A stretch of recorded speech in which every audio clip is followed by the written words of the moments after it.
Ya pemirsa, data menunjukkan dalam beberapa waktu terakhir, kota Tangerang Selatan menjadi kota paling berpolusi di Indonesia. Sumber polusi udara pun menjadi tanda tanya. Namun Wali Kota Tangerang Selatan menepis isu PLTU sebagai sumber utama polusi udara di wilayahnya.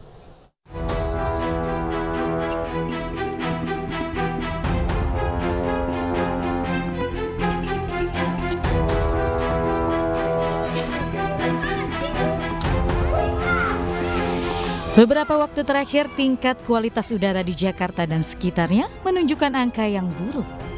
Kota Tangerang Selatan, Banten bahkan beberapa kali menduduki peringkat pertama sebagai kota paling berpolusi di Indonesia. Di tengah kondisi ini nyatanya masih banyak anak-anak yang dengan bebas bermain di luar ruangan tanpa mengenakan masker. Mereka seolah tak peduli dengan ancaman kesehatan yang ada di depan mata. Udah tahu nggak ada polusi udara di sini kalau lagi main? Suka lihat ada asap-asap nggak? Suka. Nah, orang tua marah nggak sih ada main di luar gini? Enggak. Terus kamu main keluar gini, orang tua tahu nggak atau kabur? Tahu. Tahu, tapi dibolehin. Sama akhir-akhir ini suka ngerasa batuk atau pilek gitu nggak? Tuh sakit mata gitu ngelihat ke awan? Enggak. Enggak. Para orang tua bukannya tidak mengetahui ancaman kesehatan seperti infeksi saluran pernafasan atas di tengah udara yang berpolusi tinggi ini. Namun mereka juga tidak memiliki banyak pilihan aktivitas untuk sang buah hati. Kalau batuk pilek iya, tapi sakit mata enggak. Terus kalau misalkan ini ibu lihat anak-anak kecil gini gimana sih pendapat ibu mereka main di luar gitu? Ya sebenarnya sih bahaya juga ya namanya anak-anak pada batuk, pilek. Cuma namanya anak-anak sekarang lagi musim layang-layang, ngobrol layang-layang nggak ngerti. Susah dikasih taunya. Berbagai spekulasi mengemuka terkait apa penyebab sebenarnya polusi udara yang terjadi belakangan ini. Mulai dari asap kendaraan bermotor, pembangkit listrik tenaga uap, hingga asap pembakaran sampah warga. Namun Wali Kota Tangerang Selatan menepis dugaan bahwa PLTU menjadi penyebab utama polusi udara. Secara tepatnya saya sebetulnya nggak ngerti apa penyebabnya, Mbak. Kalau asap kendaraan ya mungkin iyalah, karena jumlah pertambahan kendaraan kan terus meningkat ya. Di Tangerang Selatan ini memang kota perlintasan juga. Sebelum ke DKI orang ke Tangerang Selatan atau dari dan seterusnya. Kemudian juga kalau industri kita nggak ada industri besar, Mbak. Industri kita industri yang pada teknologi, jadi rata-rata tidak mengeluarkan gas emisi ya. Kalau PLTU terlalu jauh jaraknya dari kita. Untuk menanggulangi polusi udara ini, Wali Kota Tangerang Selatan mengaku sudah menerapkan uji emisi dan akan memperluas jangkauannya. Selain itu, penanaman pohon juga diharapkan bisa mengurangi tingginya polusi udara. Dari Tangerang Selatan, Aulina Isya, Rama Romadona, iNews melaporkan. Pemirsa, kualitas udara di sejumlah wilayah di Jabodetabek kian memburuk dalam beberapa hari terakhir. Kondisi ini berbanding lurus dengan terus meningkatnya penderita ISPA di sejumlah fasilitas kesehatan.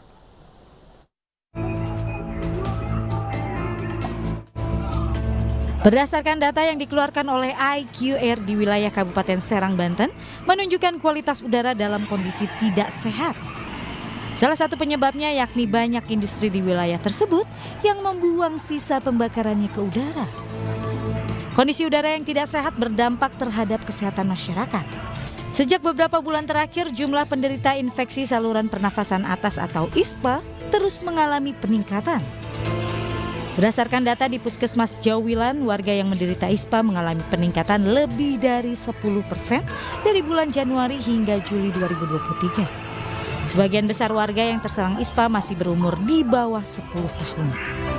Untuk penyakit ISPA yang ada di wilayah Puskesmas Jawilan semakin hari semakin meningkat ya. Jadi setiap bulannya itu kenaikannya mencapai lebih dari 10%.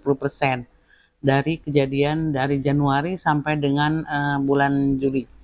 Yang paling banyak itu di bulan Juli ya, sampai mencapai 89,42%. Jadi sementara itu kasus yang sama terjadi di Rumah Sakit Umum Tangerang Selatan, Banten. Belasan pasien penderita infeksi saluran pernapasan akut atau ISPA masih menjalani rawat inap. Para pasien umumnya didominasi balita hingga remaja berumur 18 tahun ke bawah dengan gejala ringan hingga sedang. Polusi udara dan masih banyaknya warga yang membakar sampah menjadi penyebab kasus ISPA di Tangerang Selatan tak kunjung turun. Dari Serang dan Tangerang Selatan, Banten, Nunung Purnomo, Mahesa Apriandi, iNews melaporkan. Sementara Satgas Pengendalian Pencemaran Udara Kementerian Lingkungan Hidup dan Kehutanan menyegel sebuah tempat penampungan batu bara di kawasan Cakung, Jakarta Timur. Karena diduga menjadi penyumbang polusi udara di Jabodetabek.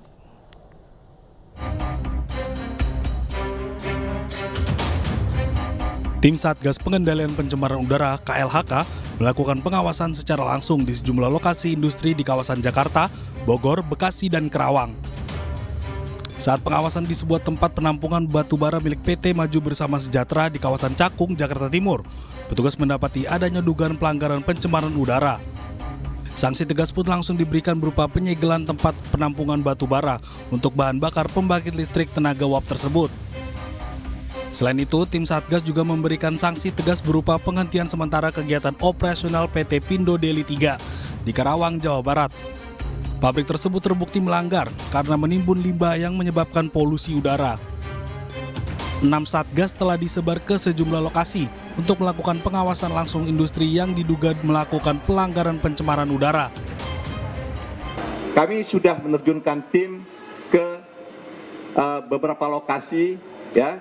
Ini ada 6 tim, ya. Ada tim yang melakukan pengawasan, ya, di stockpile.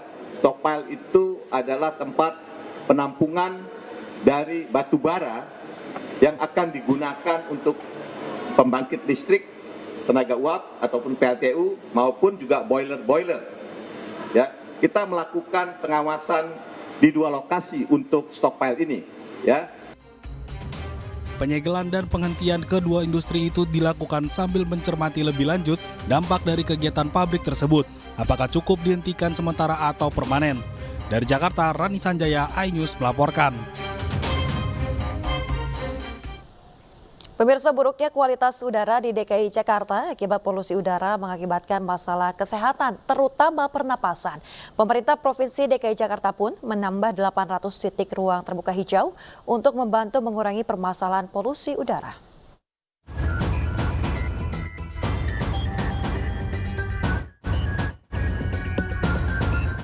Polusi udara di Jabodetabek semakin parah dan banyak memakan korban, terutama masalah kesehatan pada balita, anak-anak, dan lansia.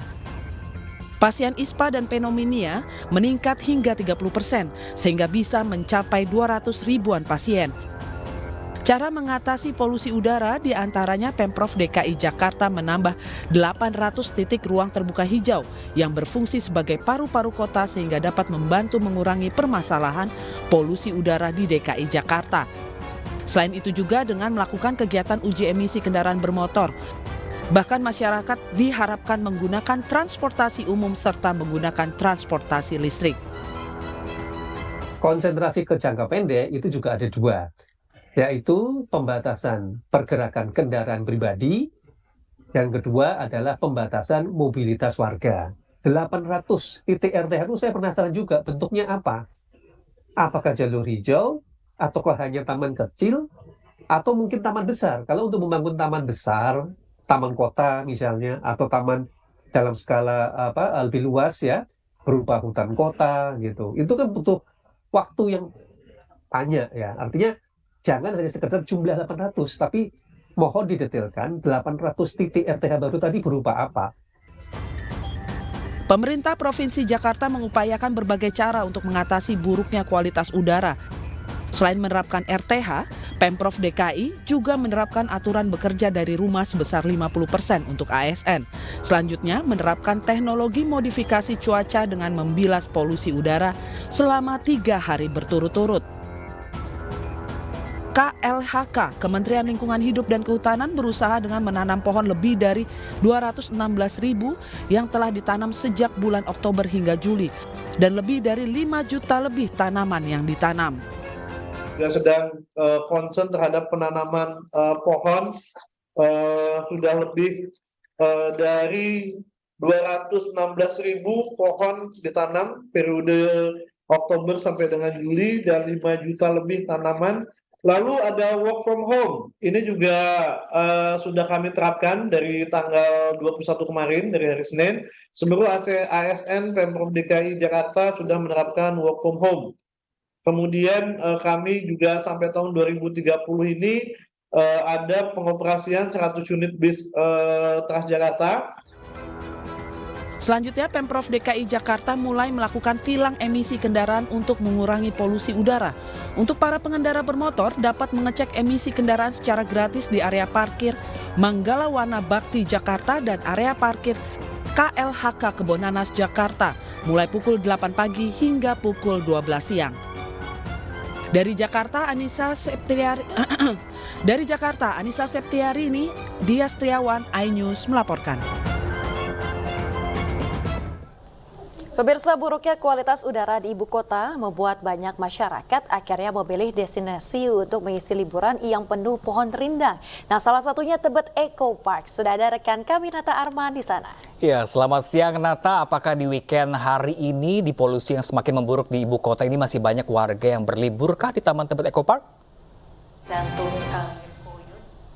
Baik, selamat Pram dan juga pemirsa dapat kami sampaikan beginilah suasana di Tebet Eco Park Jakarta, yang mana meskipun kualitas udara di DKI Jakarta semakin parah akibat polusi udara bahkan mencapai terburuk di dunia, namun tentunya masyarakat tetap antusias tanpa mengurangi rasa ingin mereka untuk tetap melakukan aktivitas terutama akhir pekan atau weekend bersama dengan keluarga, teman dengan anak-anak. Karena Eco Park sendiri ini sudah dibuka pada pukul 6 dan juga pada pukul 7 sampai dengan pukul 9 berdasarkan data yang kami peroleh tercatat lebih dari 700 masyarakat yang datang untuk melakukan berbagai aktivitas yang bisa dilakukan di sini. Salah satunya adalah olahraga seperti jogging, kemudian jalan santai, kemudian anak-anak yang bermain, dan juga ada beberapa masyarakat yang melakukan seperti camping ceria seperti yang ada di sebelah sisi kiri saya saat ini. Dan saya pun akan bertanya dengan salah satu warga yang sedang melakukan aktivitas camping ceria di kawasan Tebet Eco Park saat ini, mengapa mereka tetap memilih untuk liburan di alam terbuka sedangkan sementara untuk polusi udara sendiri di DKI Jakarta yang makin parah. Saat ini saya akan bertanya dengan salah satu di antara mereka. Halo Ibu, dengan siapa namanya Ibu?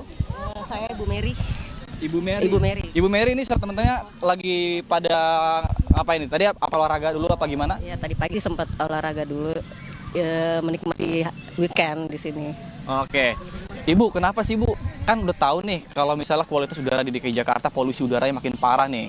Kenapa Ibu tetap memilih untuk menghabiskan akhir pekannya di luar ruangan, Ibu? Karena di sini, terutama di sini ya Eco Park, karena banyak pohon, menurut saya sih polusi bisa tidak terlalu di sini, jadi bagus untuk rekreasi sih buat kami semua. Oke, terus ini kan lagi pada makan-makan segala macam ya, berarti bawa anak-anak juga dong sini? Ada bawa. Selain kumpul-kumpul begini Bu, apa aja Bu yang dilakuin? Ya biasa ibu-ibu ngobrol-ngobrol, makan, ngerumpi, foto-foto, ya explore tempat ini, gitu. Ya. Nah, untuk anak-anak sendiri antusias nggak sih Bu main di sini, kan terutama kan ada banyak banget kayak ayunan dan lain-lain. Ya anak-anak sih tadi udah nyobain semuanya, ada kesana bagian di Prosotel udah, di sini juga udah dicobain semua sih. Alhamdulillah fasilitasnya lengkap sih. Oke, baik, terima kasih banyak Ibu Mary atas informasi dan waktunya. Ibu-ibu selamat beraktivitas kembali Ibu. Terima kasih ya Bu sebelumnya. Ya pemirsa, kita ketahui bersama bahwa emang untuk di lokasi Tebet Eco Park ini sendiri memiliki berbagai lokasi ramah anak. Terutama sebelah sisi kanan saya terlihat jelas bahwa ada namanya ayunan. Jadi bisa lari-larian, kemudian juga bisa bermain ayunan seperti itu, dan juga tentunya ini bisa mengurangi dampak anak juga untuk tidak terfokus dengan gadget. Demikian saya kembali pada Anda di studio, Yasmin dan juga Pram.